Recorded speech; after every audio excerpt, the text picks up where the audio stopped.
What happens when a musical genius dares to defy conventions, only to be consumed by his own brilliance and demons? This is the story of Sly Stone, the visionary behind Sly and the Family Stone, whose revolutionary blend of funk, soul, and rock reshaped music history. From chart-topping anthems to a heartbreaking spiral of addiction and loss. This is a tale of triumph, tragedy, and an enduring legacy that still echoes today. If you are ready for the untold truths, iconic moments, and the unraveling of a legend's life, you are in the right place. Subscribe to Unraveled and hit the bell icon to dive deeper into the lives of icons and their unforgettable stories. Buckle up, this journey is about to get soulful. Sly Stone, born Sylvester Stewart, was not just a musician. He was a cultural detonation in the racially divided America of the 1960s. His band, Sly and the Family Stone, was not simply a funk group. It was a living protest, a bold fusion of black, white, male, female on the same stage, playing the same groove, singing of unity in a country still bleeding from segregation and civil unrest. But for every anthem of peace and hope, there was a storm gathering behind the curtain, and the world was not prepared or willing to protect the very man it celebrated. Before we even begin dissecting the downfall, let us remember what Sly Stone built. Songs like Everyday People were not just catchy, they were spiritual manifestos. Dance to the music redefined what live funk could feel like. The band's lineup was radical in ways that seem normal now, but at the time, it was a cultural earthquake. Integrated, gender mixed, unapologetically political, yet here's where the narrative starts to fracture. Fame, for someone like Sly, was never going to be easy. The music industry did not know how to handle an outspoken, drug experimenting, racially defiant genius who refused to play by the rules. Instead of adapting to his vision, they began trimming him out of his own story. As the 1970s rolled in, so did the cracks.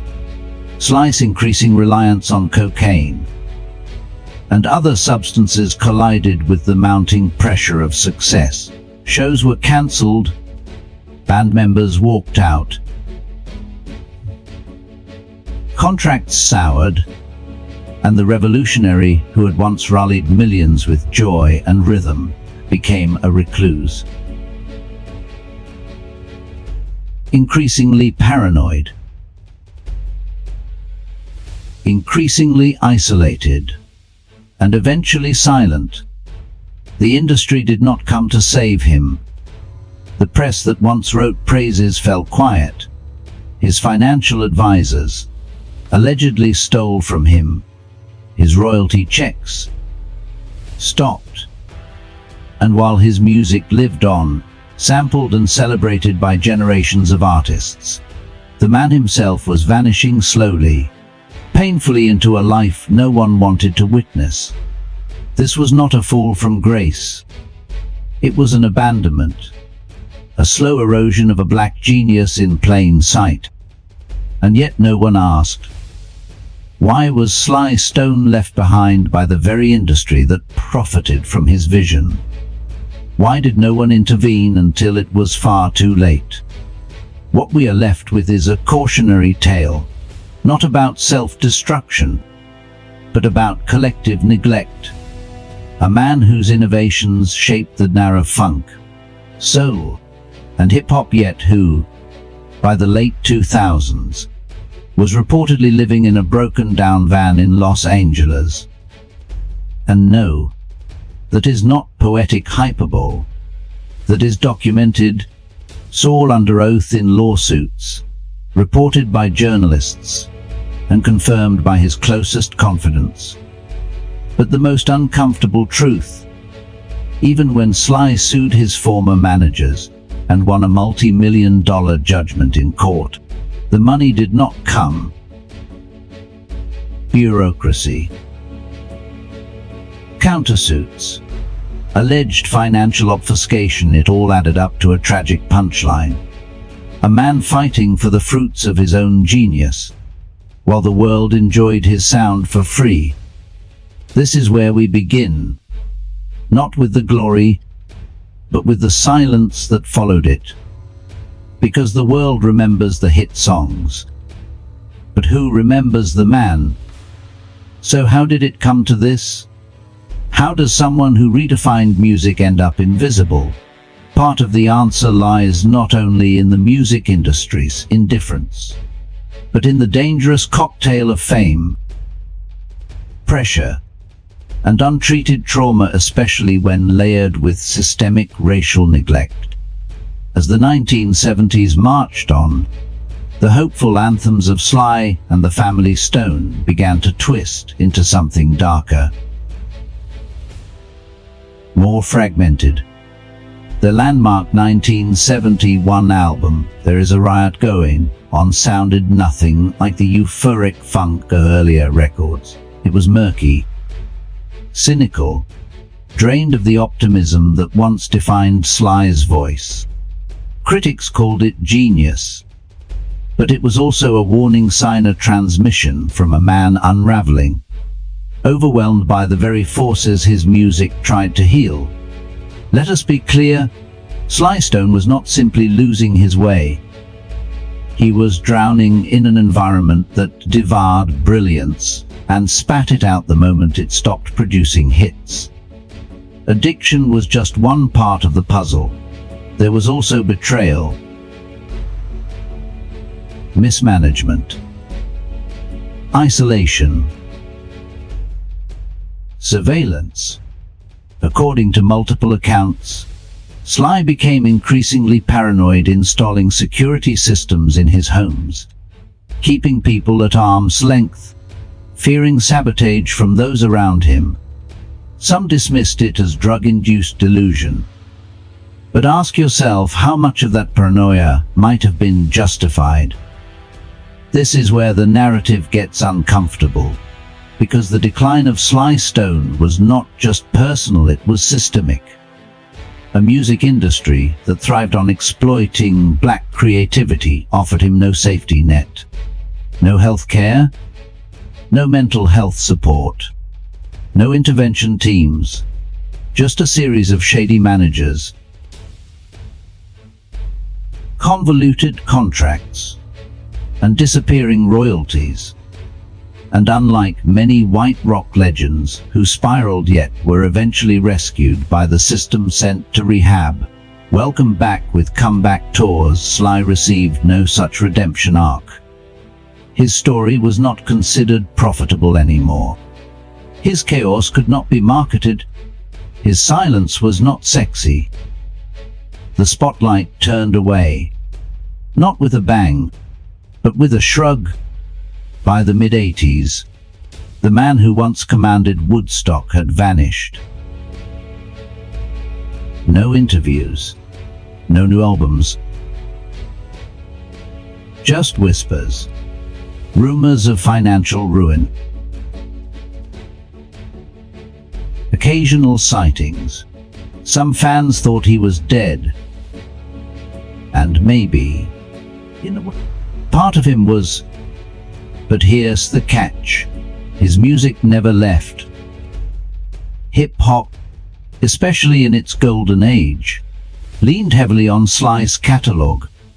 From Public Enemy to Dre, countless artists sampled his tracks. They built empires on the grooves he invented. Yet rarely did anyone ask, what does Sly get out of this? The answer, often, was nothing. In a revealing legal complaint filed in 2010, Sly alleged that he had been manipulated into signing away his royalties and intellectual property. He claimed he was owed tens of millions. The defendants denied wrongdoing. But the sheer fact that the case even existed highlights a brutal contradiction. The world loved what Sly Stone created, but never protected the creator. We like to talk about artist burnout as if it is inevitable. We romanticize the idea of tortured genius. But how often do we question the machinery that grinds them down? How many more Slys are out there disregarded, dismissed while corporations grow fat on their legacy? By the time he appeared in court in 2015, frail and walking with a cane, the contrast was unbearable. This was the man who once danced in kaleidoscopic outfits before thousands. Now he was begging a judge to recognize that he still mattered. And when the court ruled in his favor, awarding him $5 million, it seemed like a moment of long overdue justice. But reality, as usual, had other plans. Due to appeals, countersuits, and legal loopholes, Sly received only a fraction of what he was owed. The rest, tied up in red tape, likely gone forever. This is not just about one artist. It is about the unspoken contract we make with genius. We say, give us your brilliance, your pain, your uniqueness. And when we are done, we throw you away. Sly Stone's story is not an exception, it is a case study. A glimpse into what happens when cultural icons are treated as disposable. But here's where the hypocrisy deepens. In 1993, Sly and the family Stone were inducted into the Rock and Roll Hall of Fame. A noble gesture? Perhaps. But do plaques and trophies matter when the honoree is living out of a van? Isn't that like giving a medal to a veteran you left homeless? Worse still was Sly's brief and awkward appearance at the ceremony. He walked on stage, said almost nothing, and quickly left. It was not defiant. It was heartbreaking. A man confronting a room full of executives and peers who once called him a genius, but did nothing when he needed help. It makes you wonder, was it guilt that made them clap? Or nostalgia? Because that is the thing about nostalgia, it is selective. It remembers the sound, but not the silence that followed. It forgets that behind every funky bass line was a human being slowly disintegrating under the weight of systemic abandonment. We will never know the full extent of what Sly Stone endured behind closed doors. But what we do know is this: talent does not guarantee protection. Legacy does not guarantee justice. And even the brightest stars can be extinguished, not by failure, but by neglect. So when we celebrate the golden eras of music, maybe we should ask, who did not survive them? If the slow erasure of Sly Stone's name from pop culture was not enough, what came next almost felt like a final insult. The legal circus that surrounded his attempts to reclaim his own legacy. And unlike the mythology that often gets built around fallen icons, this was not poetic, it was humiliating. In 2010, Sly filed a lawsuit against his former manager Jerry Goldstein, his former attorney Glenn Stone, and even Productions. The accusation that they tricked him into signing a contract that essentially stripped him of royalty rights and siphoned millions from his catalog without his consent. For many fans, it was the first they would heard of Sly Stone in years, not in a triumphant musical comeback, but in a court document detailing decades of alleged exploitation. Here was a man whose fingerprints were all over the dana of American music, forced to sit in a courtroom and plead for financial recognition, something he should never have needed to do. And the contrast was striking.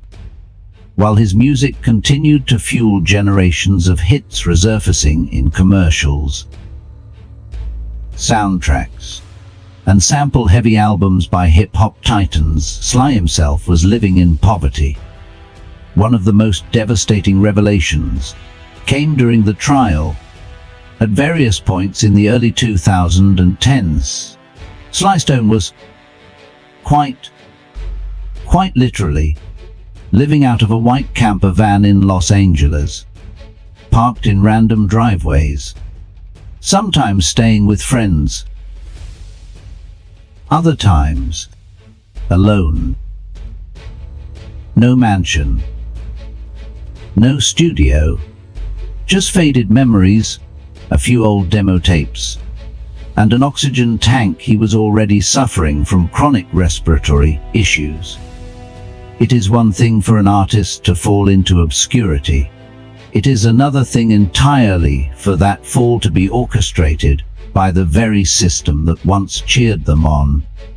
According to the court filings, not only had Sly not received adequate royalties for decades, but his signature had allegedly been used on licensing deals he never saw a dime from.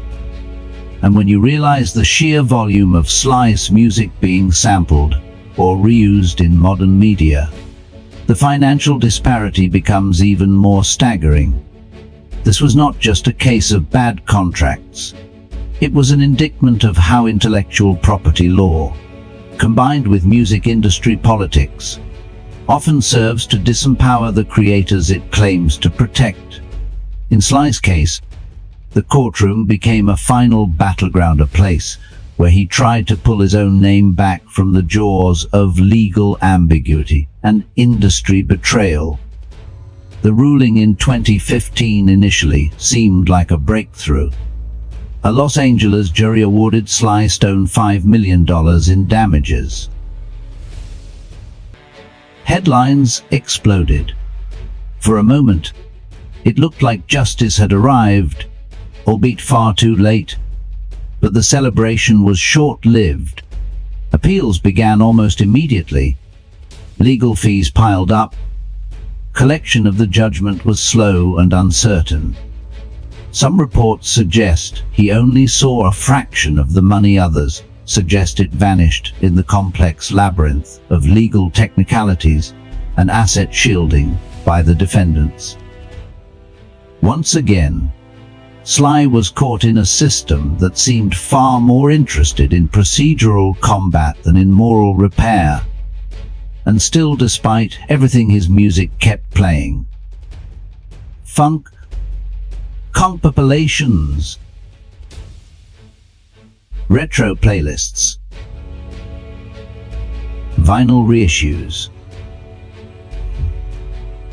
tribute concerts. But where was the tribute to the man himself? Where was the widespread industry reckoning with how someone so essential could be discarded so completely? It is tempting to frame this as a cautionary tale, a warning about fame, contracts, and drug abuse. But that would be too easy. The truth is more uncomfortable. Sly Stone's descent was facilitated by negligence. Yes, but also by a quiet cultural decision to stop caring. Because the industry does not protect artists. It protects assets. And when a person becomes difficult, unpredictable, or worst of all, unprofitable, the asset is extracted from them and repackaged without their participation. That is what happened to Sly. The song stayed. The man was erased. One could argue that he'd been more business savvy, more disciplined, or more stable. This would not have happened. But ask yourself how many white musicians, just as reckless, just as chaotic, were rescued, revived, and allowed multiple comebacks. How many of them had entire machines ready to reframe their narratives, while Sly was reduced to tabloid footnotes and legal filings? This discrepancy is not just about race. Though race is a part of it, it is about who gets permission to fall apart, who gets saved, who gets to be remembered for their best moment instead of their worst.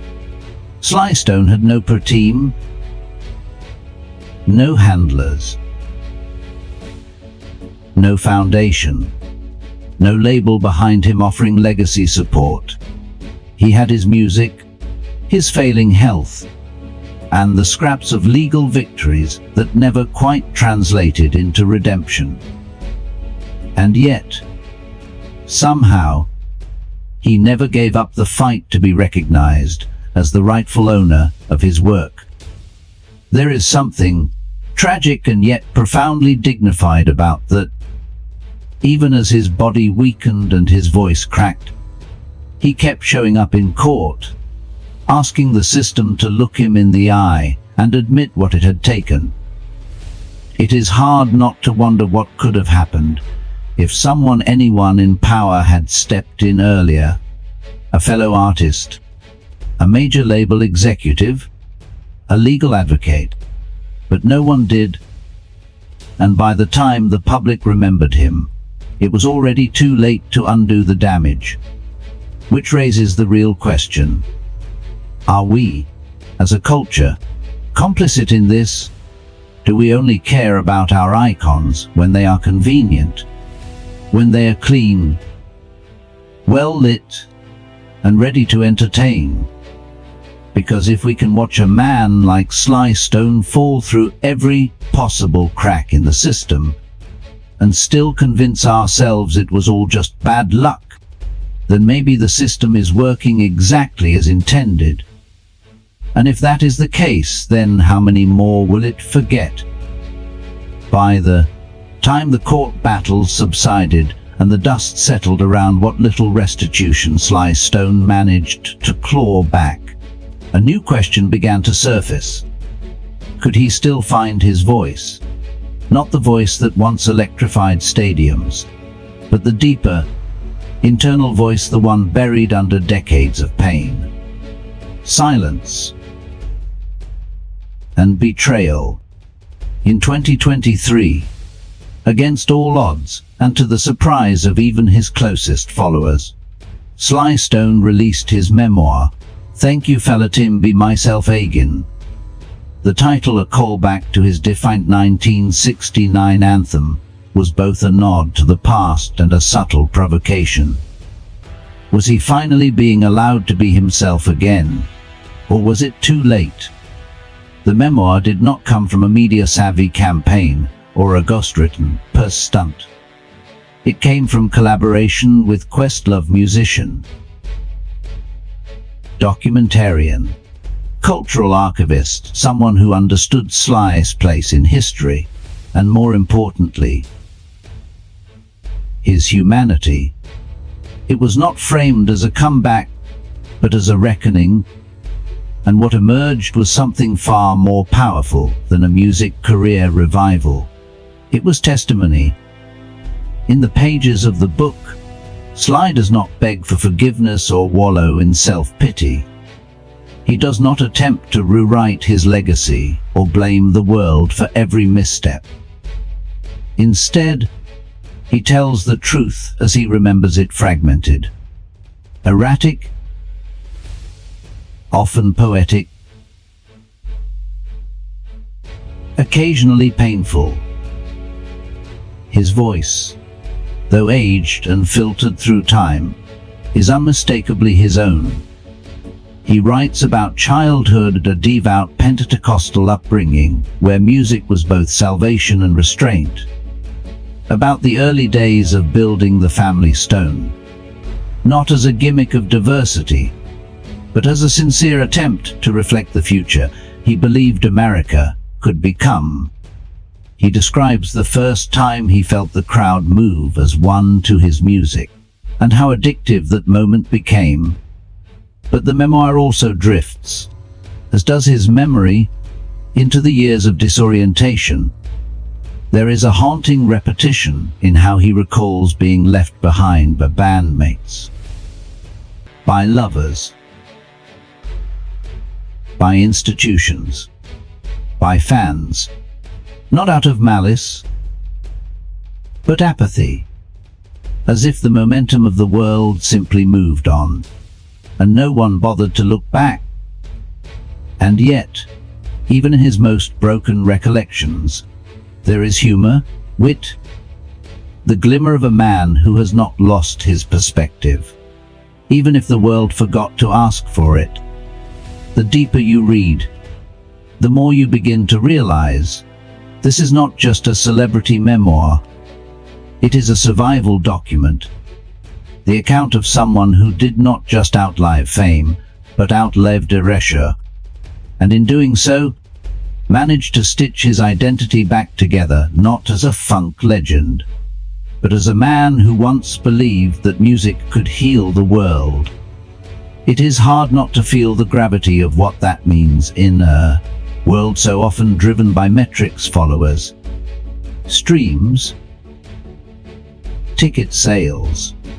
Sly Stone's memoir offers no chart toppers, no dramatic reveals, no manufactured redemption arc. It simply asks to be heard, fully, quietly, on his terms. But perhaps the most revealing part of the memoir is not the past, it is how little of the present it occupies. Sly does not dwell on his recent years in physical decline, his financial instability, or even the fallout of the lawsuits. He barely mentions the lawsuits at all. It is not that those things did not matter. It is that, to him, they were never the story. What mattered, it seems, was the purity of the message, that somewhere beneath the chaos, the music still lived, that even after the addictions, the estrangements, the betrayal, his belief in the possibility of unity had not been extinguished. In this way, the memoir becomes not only his voice returning, but his philosophy refusing to die. And yet, it is impossible to ignore how little attention the book received from mainstream outlets. No awards, no Oprah interview, no industry-wide apologies. Some articles praised it, mostly in niche publications. Others treated it as a curiosity, Sly Stone still alive, as if that, in itself, was the real headline. This is the paradox of Sly's legacy. He exists as both essential and invisible, revered, but uninvited, sampled, but seldom spoken to, preserved in sound waves, erased in narrative, and the memoir, powerful as it is, lands like a whisper in a culture that screams for constant novelty. It asks readers not to judge, not to forgive, but to witness, not for spectacle, but for honesty. That is a difficult ask in an industry and a society built on surface-level redemption arcs and media-managed comebacks. But Sly Stone was never manageable. He was not meant to be. That is what made him dangerous. And that is what made him revolutionary. When he closes a chapter by saying, "I was the loudest thing they would ever heard, and still, somehow, they forgot me," you do not read it as complaint. You read it as prophecy. A commentary on how easily we let visionaries fade when their vision becomes inconvenient. And maybe that is the real reason the memoir was so quietly released. Because to confront Sly's full story is to confront our complicity in what happened to him. We did not just lose track of a legend, we helped push him into silence. Which begs the next question. Even when he finally speaks, do we listen? And yet, just 2 years after his quiet literary reemergence, the final chapter closed not with headlines, not with tribute specials, but with the stillness of a life that had already been forgotten long before it officially ended. On June 9th, 2025, Sly Stone passed away at the age of 82. The cause: complications related to chronic obstructive pulmonary disease, a condition that had plagued him for years.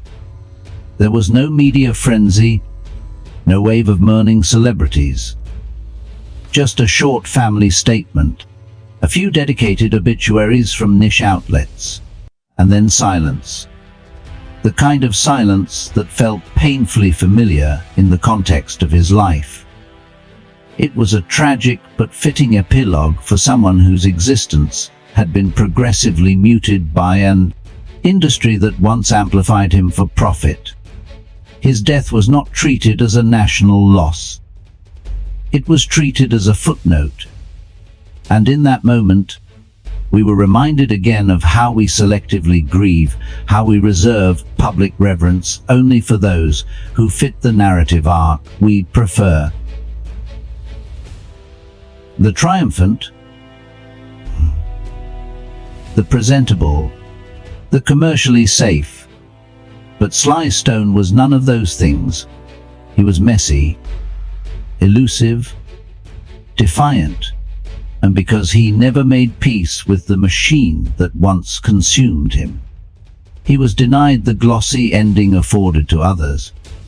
No primetime retrospectives, no industry-wide acknowledgements, only the echoes of his music, still looping in background playlists, detached from the story of the man who made them. What makes this even more haunting is that in the weeks leading up to his death, Sly had reportedly been working on digitizing some of his old recordings, not for profit, not for legacy curation, but simply to preserve what he had left: scraps of sessions, half-finished tracks, live tapes no one had heard. It is as if he was trying, in his final days, to salvage the last pieces of himself that had not yet been commodified or erased. And that image, that of a weakened Sly Stone, hunched over a dusty reel-to-reel recorder, cataloging his own memories because no one else would, is more poignant than any award could ever be. Because it is not just about one man. It is about every artist who outlives their usefulness in the eyes of an industry designed to forget. Even after death, the framing of Sly's narrative remained cautious. Most coverage focused on the early triumphs: the Woodstock performance, the groundbreaking albums, the cultural impact of the family Stone. Few wanted to grapple with the decline. Even fewer dared to ask why it happened the way it did, because to truly examine that would mean interrogating the system itself. It would mean asking why there was no organized industry support when Sly's mental and physical health deteriorated. Despite decades of sampling and tribute, so little financial protection was ever extended. Why no record label, music foundation, or philanthropic artist collectives stepped forward to ensure he lived and died with dignity? Instead, we got curated playlists, hollow tweets, and recycled accolades. Nothing that could change the fact that Sly Stone, one of the most important musical innovators of the 20th century, died in quiet obscurity, still largely disconnected from the wealth his influence generated. It is easy to reduce this to a tale of personal failure, but that would be a lie, a convenient distortion to avoid implicating the larger ecosystem. Because the truth is, Sly Stone's collapse was not inevitable. It was engineered, or at the very least, permitted, not by one villain, but by an industry-wide shrug. And by the time he re-entered the conversation, through lawsuits and memoirs, the damage was already done. And what did we lose in that silence? Not just a voice, not just a mind, but the ongoing contribution of someone who still had stories to tell, songs to share, questions to ask. We lost the second act because we never believed he deserved one. The irony is that in death, Sly may finally get the mythologizing that eluded him in life. The documentaries will come. The unreleased tracks will be packaged. The reappraisals will flood in. But none of that changes the fact that when he needed recognition, it came too late. When he needed care, it was nowhere. And when he spoke, few listened. And so his passing becomes not just a personal loss, but a cultural indictment, a mirror held up to the face of an industry and a society that trades in genius but does not protect it, that borrows from brilliance but rarely pays it forward. Because while the world moves on to the next trending sound, the next curated biopic, we are left with a bitter truth. We did not just lose Sly Stone, we abandoned him. And if we can do that to someone who redefined the language of music, who broke racial, gender, and sonic boundaries decades before it was safe or profitable to do, so then who is truly safe? That is not a question about the past. It is a warning about the future. In the end, Sly Stone's story is not just about a man. It is about a system. It is about the cost of brilliance in a world that loves art more than it loves artists. It is about how we, as a culture, can cheer for someone at their peak and then vanish when their light begins to flicker. His life forces us to confront something deeply uncomfortable, that genius alone is not enough, that being groundbreaking does not guarantee protection, that shaping the sound of a generation does not mean you will be remembered with dignity when your voice begins to fade. And maybe the most haunting part of all, Sly did not die a villain, a recluse, or even a tragedy. He died a ghost, a legend people spoke about in the past tense long before he took his last breath. A man who gave us soundtracks for change, but was met with silence when he needed it most. So now we are left with a question, one that may never have a clean answer. If a man who helped redefine American music can be forgotten while his work is endlessly celebrated, then what does legacy really mean? This is not about blame. It is about recognition, about choosing not to look away the next time a brilliant mind begins to unravel. Thank you for staying with us until the end of this journey. If this story moved you, challenged you, or simply made you pause, then we have done our part. Subscribe to Unraveled to make sure you never miss the truths the world tries to bury. Thank you for watching, and we will see you next time.